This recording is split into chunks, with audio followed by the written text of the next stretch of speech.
Tras el inicio del año 2022, bastaron pocos días para que la pandemia por coronavirus volviera a sorprender a El Salvador.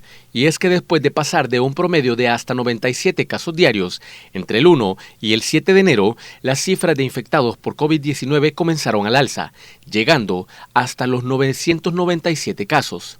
La cifra más alta registrada desde que estalló la pandemia en el país en marzo 2020. El aumento alcanzó para el 28 de enero un total de 11.258 casos positivos detectados, esto según datos oficiales del Ministerio de Salud.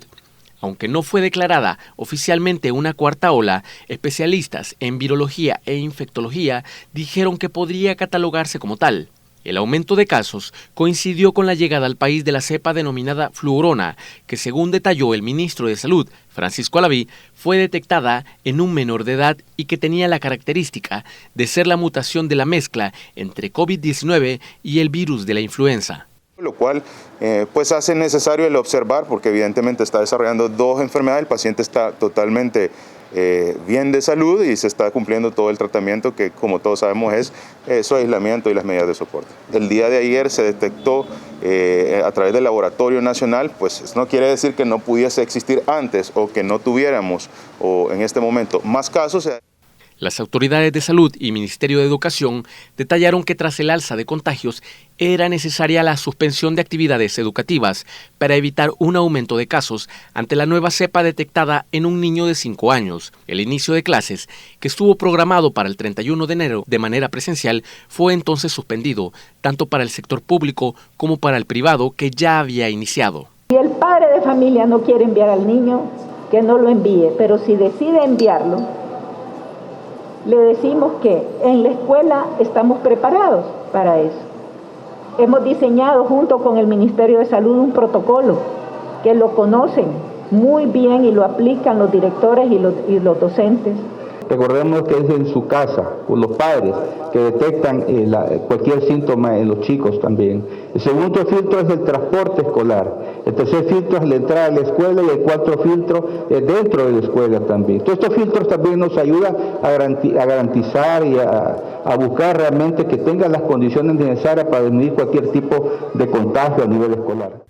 Para responder a la llegada de nuevas cepas, El Salvador adquirió un lote de 4 millones de dosis de molnupiravir, un antiviral que sería entregado a aquellos salvadoreños detectados con COVID-19 tras la aplicación de una prueba PCR positiva al virus.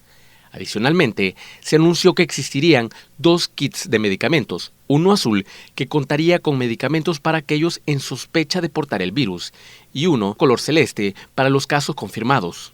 Hay toda una logística para poder entregar estos kits de medicamentos y es precisamente que existe todo un programa en el cual se identifica un call center de llamadas y de seguimientos para poder brindar toda la asesoría, poder hacer el traslado a través del sistema de emergencias médicas. Otro punto a tener en cuenta es que este medicamento, que viene a dar un buen beneficio, no sustituye la vacunación.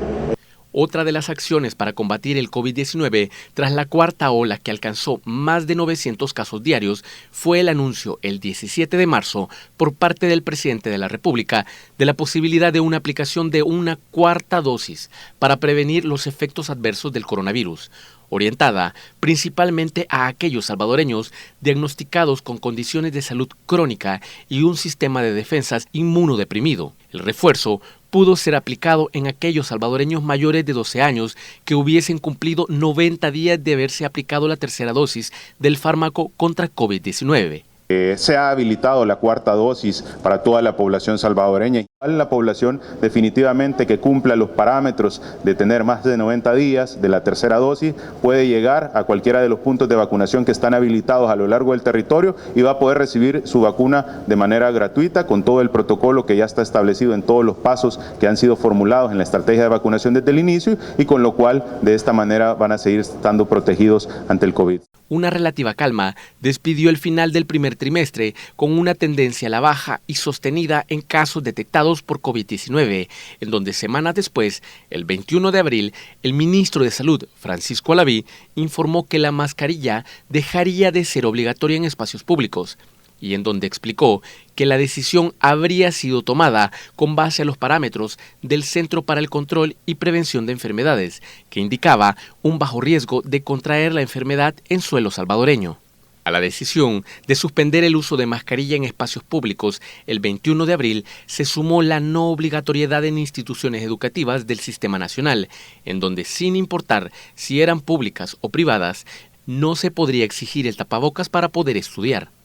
El Salvador, un país de bajo riesgo, puede tener la oportunidad de no tener obligatoriedad en el uso de la mascarilla y de que de esta manera todos los salvadoreños pues practiquemos voluntariamente el uso o no de este insumo que es de manera de protección y que ha estado demostrado. ¿Qué es la recomendación para las personas que son clasificadas como alto riesgo? Pues estas personas deben de completar su esquema de vacunación, ¿verdad? Deben de tener la posibilidad de realizarse en todo momento una prueba y, por supuesto, el utilizar una mascarilla como protección. El uso de la mascarilla ya no es obligatorio en las escuelas públicas, en los colegios privados o las escuelas privadas, así como tampoco es obligatorio en las universidades. Aquel que así lo considere, que así lo determine, llegar a las aulas con una mascarilla, está en todo su derecho de hacerlo.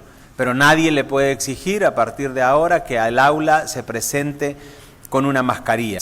Mayo presentó una normalidad de casos hasta el 11 de junio, que comenzó una tendencia al alza con 361 casos, llegando el 23 del mismo mes a un promedio de 600 y alcanzando entre el 1 y el 7 de julio un promedio de 688 contagiados diarios detectados a través de pruebas PCR.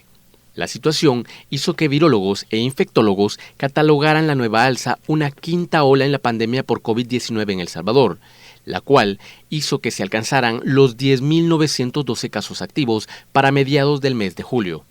Hay un riesgo enorme. En este momento es probable que nos encontremos ya en la meseta de la quinta ola, no oficialmente reconocida, por ejemplo. Tras el inicio de una tendencia a la baja en casos de COVID-19, a mediados de agosto el Ministerio de Salud anunció que el megacentro de vacunación del Hospital El Salvador dejaría de ser un centro vacunatorio contra el coronavirus y pasaría a ser un lugar para especialización de médicos. Semanas después, el país registró para septiembre una relativa disminución sostenida en casos, pero ya alcanzaba los 201.785 casos de COVID-19 tras el inicio de la pandemia, de los cuales 179.410 ya se habían recuperado y se mantenían activos 18.146, además de un promedio de 4.229 fallecidos desde que inició la pandemia. A la tendencia a la baja de septiembre se sumaron las 4 semanas de octubre, en donde se contabilizaron 28 días sin muertes, pero en donde inició una tendencia alcista, y a los que se le sumaron los primeros 15 días de noviembre, hasta que a finales de ese mes se reportó un aumento oficial de contagios por parte del titular de salud, casos que alcanzaron hasta 411 contagios.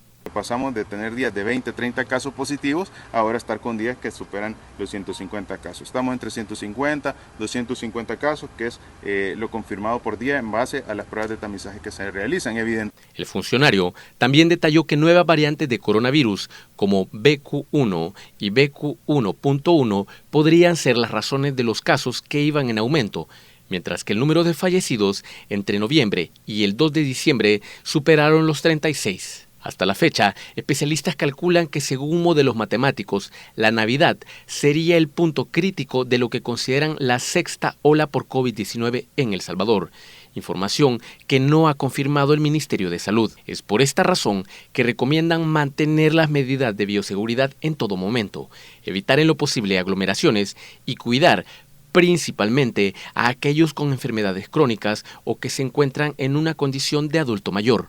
Informó para Noticiero Hechos, Rommel Hernández.